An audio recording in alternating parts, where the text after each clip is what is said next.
Lo tenemos a Pablo Abeluto, ex ministro de Cultura, periodista. Pablo, Alejandro Diviasi saluda. ¿Cómo andamos? Hola Alejandro, ¿cómo estás? Bien, ¿Andan? bien, todo bien. A ver, trazame, primero agradecer y segundo, trazame una línea de cómo ves este panorama como ex ministro de Cultura, con todo lo que está pasando. Yo incluyo a Tela, meto a todo en la misma bolsa. Y sobre todo con lo que está pasando con el Inca, con el Gaumont y demás. ¿Qué análisis haces de esto? Bueno, el primero es que el gobierno, como en todos los sectores, te diría, de, de la economía y de la actividad y de la gestión, considera que el Estado es su propio enemigo. Ujú. Y eso impacta claramente en el sector cultural, o en el sector de las políticas culturales, o en el sector de las instituciones culturales públicas, como las que mencionabas. Digo, nadie duda que el Inca, el CONICET, el INADI, el Fondo Nacional de las Artes, y la lista podría ser infinita y podríamos extenderla a otros sectores de la administración pública, requiere cambios, reformas, actualizaciones, y sin dudas tenemos muchas discusiones. De hecho yo las he tenido durante la gestión, pero no se me ocurriría de financiarlas o cerrarlas. Vamos a cerrar. Al contrario, digo, creo que esto es un indicador más de la brutalidad del gobierno frente a aquello que gobierna, o sea, frente a aquello que administra en la gestión. Todos los países, o la inmensa mayoría de los países, y de los países a los que nos gustaría parecernos, tienen políticas para el sector audiovisual. Digo, se financian de una manera, se financian de otra, se seleccionan los proyectos de una manera o de otra, incluyen a el mundo de las plataformas digitales de una manera o de otra. Y sin duda es una discusión legítima, válida, donde hay distintas posiciones, y como ocurre en cualquier sistema democrático y pluralista. Ahora, la idea de que todo lo que hace el Estado lo hace mal, y por lo tanto todo debe ser cerrado, desfinanciado, reducido o aniquilado, es en principio una idea autoritaria, y dudo de que sea una idea verdaderamente democrática. Digo, porque te diría que el principal daño que está haciendo el gobierno de Milei, más allá de lo económico, es en los términos de nuestra convivencia ciudadana. O sea, ¿qué hacemos con los que no piensan como nosotros? La posición del gobierno es atacarlos, agredirlos, insultarlos, agraviarlos, hostigarlos a través de las redes. Ese es su manual. Los que creemos en la democracia y en el pluralismo, creemos que es conversando, poniéndonos de acuerdo, seguramente con tensiones, seguramente con dificultades, pero al final, digo, yo que me he peleado mucho con la gente del cine durante la gestión, pero jamás se me hubiera ocurrido eliminar al Inca. En todo caso, podíamos discutir cómo hacíamos que el Inca fuera más transparente, cómo hacíamos que el dinero que llega al Inca fuera efectivamente a la promoción y al fomento de la industria, pero digo, no, y así lo hicimos, y así, pese a todas las discusiones, conflictos. Pablo, ¿ves que esto en alguna medida, no sé, a ver, se me ocurre porque alguien me lo planteó hace un par de semanas, que la Argentina se haya convertido en algo así como un escenario, como un ensayo de lo que de una cosa nueva, que lo nuevo no tiene por qué ser bueno, ni bueno ni malo, digo nuevo, y que a partir de ahí algunos otros países estén justamente analizando, mirando lo que pasa en la Argentina, porque tienen el temor de que se repita, se replique en algún otro país. Yo lo veo por algunos en Europa, por la preocupación que tienen desde el sector científico y del sector artístico, en líneas generales, justamente por lo que está pasando en la Argentina. Bueno, estamos asistiendo al capítulo argentino de un fenómeno que es bastante global. Digo, basta con ver a los amigos del presidente que lo acompañaron el día que asumió, Bolsonaro, Vox en España, su relación con Trump hace unos días, Víctor Orbán de Hungría, Meloni en Italia. Digo, no es un fenómeno aislado a la Argentina. Por supuesto, en la Argentina tiene sus particularidades, en ese sentido es muy bueno el análisis que hacen Pablo Semán y un grupo de investigadores en un libro que salió hace muy poco, que se llama Están entre nosotros, para mí de lo más lúcido que se ha publicado sobre el fenómeno de Milei y sus seguidores. Repetilo, Pablo, porque me parece importante. Están entre nosotros, y su autor, es una compilación de trabajos que incluye trabajos suyos, es Pablo Semán, un antropólogo argentino muy reconocido. Sí, bien. Pero a lo que voy a decir es que es un fenómeno global, tiene características que hacen que las definiciones que teníamos nos queden chicas, porque tiene elementos autoritarios, tiene elementos conservadores, tiene elementos reaccionarios, tiene elementos liberales, tiene elementos católicos muy retrógrados.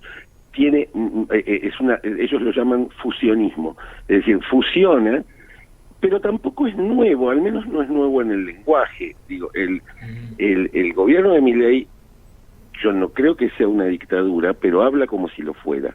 Es decir, su lenguaje, basta recordar el episodio de hace un par de días en el Colegio Copelo, donde y la idea de los zurditos como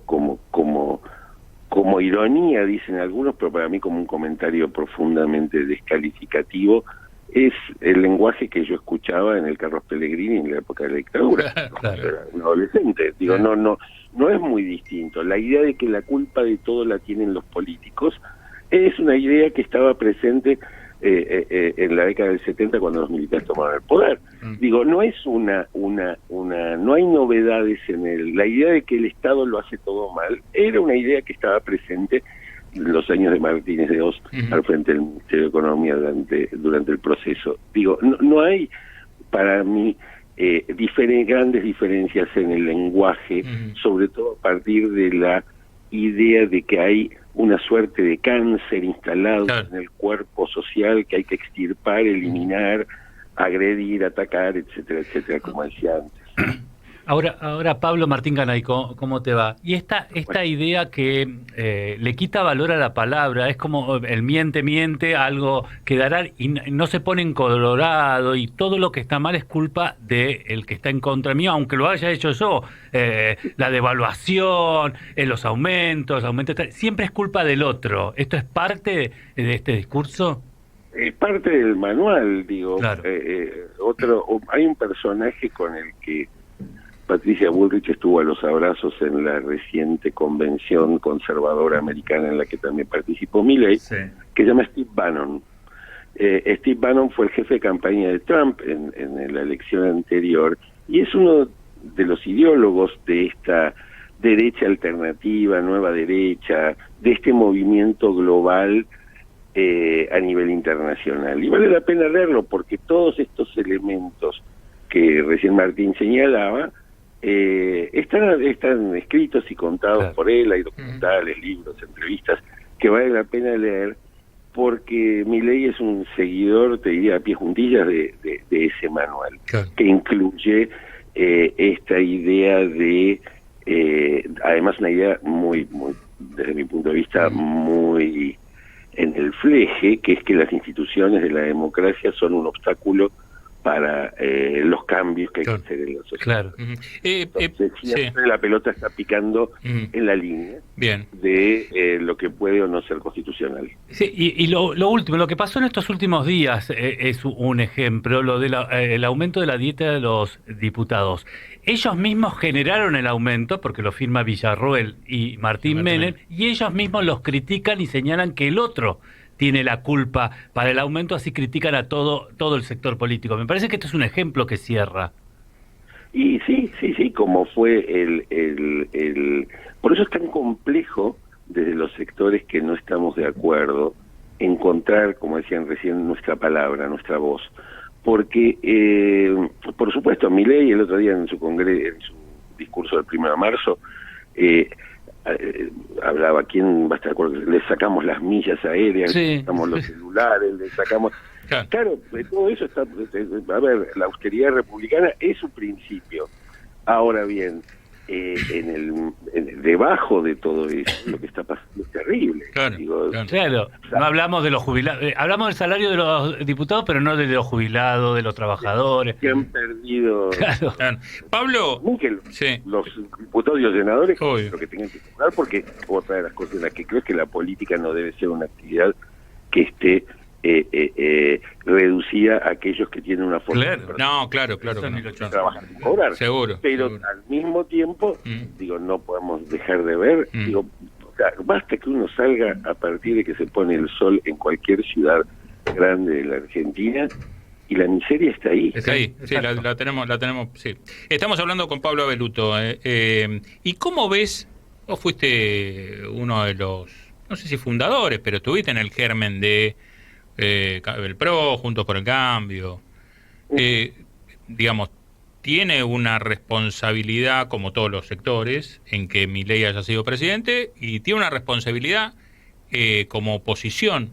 ¿Cómo ves esa situación hoy? Esa doble la oposición, oficialismo al mismo tiempo. Sí, porque también puedes decir que bueno, que hay algún sector que no está, pero digamos... Con mucha tristeza. Y les cuento porque cuando yo me sumé hace más de 10 años, viniendo del sector privado, en mi caso del mundo editorial, el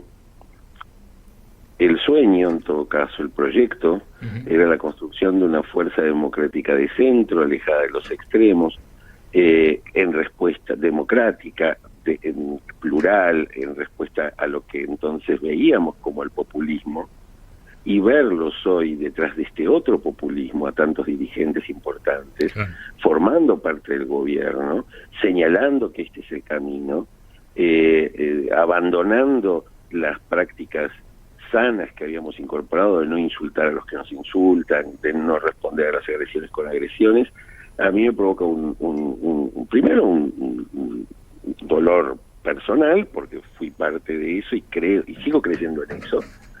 Y segundo, en términos políticos, si bien respeto las decisiones de cada uno, claramente a mí no me representan, hay otra gente a la que no representan, y creo que lo que el PRO debió haber hecho después de haber tenido la peor elección de toda su historia con Patricia Bullrich como candidata, es darse un proceso de reflexión sobre por qué se había perdido, como hacen todos los partidos políticos del mundo, digo, por qué se perdió, dónde nos alejamos, qué es lo que no supimos transmitir, y probablemente eso hubiera ayudado a evitar esto que para mí es un espectáculo realmente triste, el de a veces dirigentes del PRO que apoyan a Milei más que los propios seguidores de Milei. Sí, claro. Digo, sí, están más entusiasmados. Sí.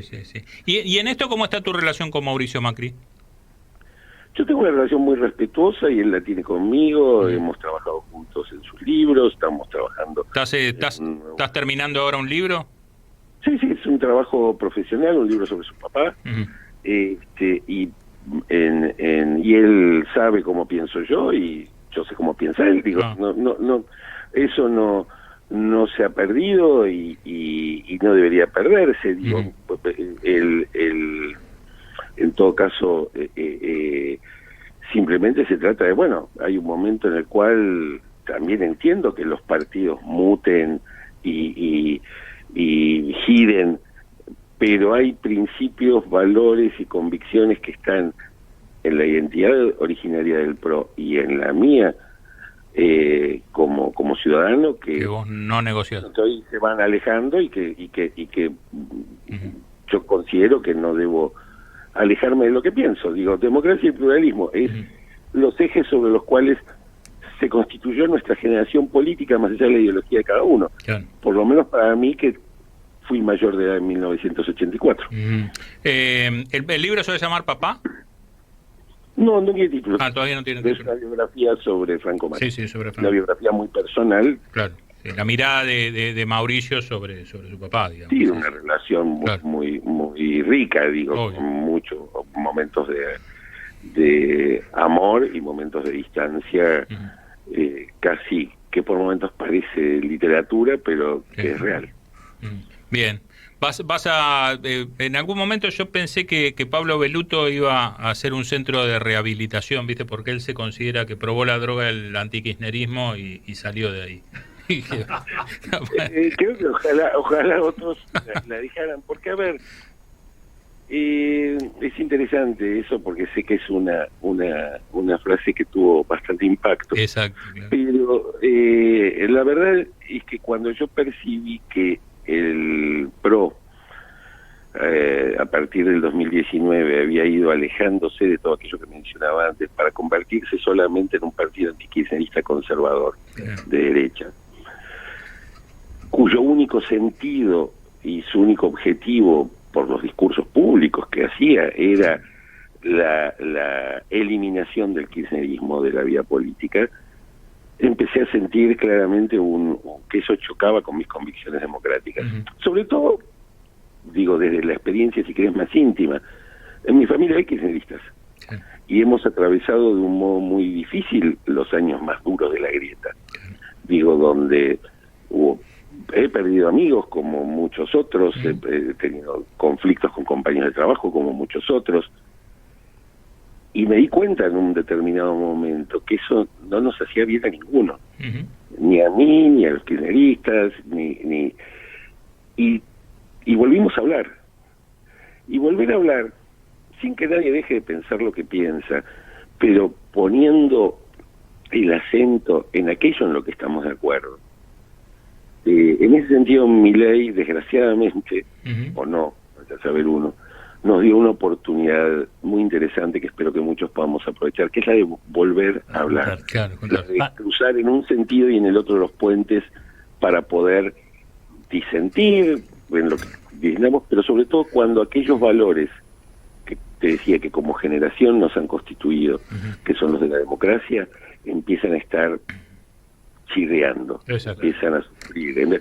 Y ahí todas las diferencias que hemos tenido, y vengo teniendo muchas conversaciones con gente que no piensa como yo, que han sido muy opositora al gobierno que yo integré, y con otros que hemos sido muy opositores al kirchnerismo o al peronismo, donde encontramos que esa conversación que parecía interrumpida para siempre puede regenerarse, puede reconstituirse, podemos hablarnos con respeto, podemos reconocer errores unos y otros, podemos y sobre todo podemos empezar a pensar juntos en, bueno, ¿qué hacemos con esto?